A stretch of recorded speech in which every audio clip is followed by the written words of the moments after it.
அனைவருக்கும் வணக்கம். உண்மையான பணக்காரன் யார் தெரியுங்களா? கஞ்சி குடித்தாலும் கண்ணியமாக கடன் வாங்காமல் வாழ்க்கை நடத்துகிறான் பாருங்க, அவன் தான் உண்மையான பணக்காரன். நீங்கள் கார்ப்பரேட் கம்பெனி எடுத்துங்க, பெரிய பெரிய முதலாளிலாம் எடுத்துங்க, கிராமத்தில் கூட பெரிய பண்ணையாரெலாம் எடுத்துங்க. அவங்களோட சுற்றி அவங்களுடைய வாழ்க்கை எப்படி இருக்குன்னா கடன் சூழ்ந்த வாழ்க்கையாக இருக்கும்.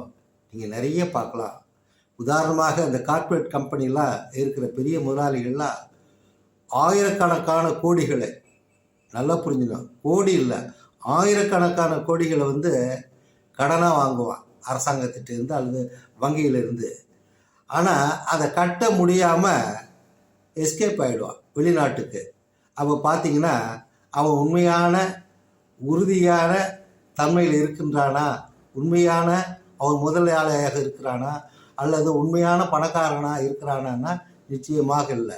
அதனால தான் வெளிநாடுக்கு ஓடி தப்பித்து ஒளிந்து விடுவார்கள்.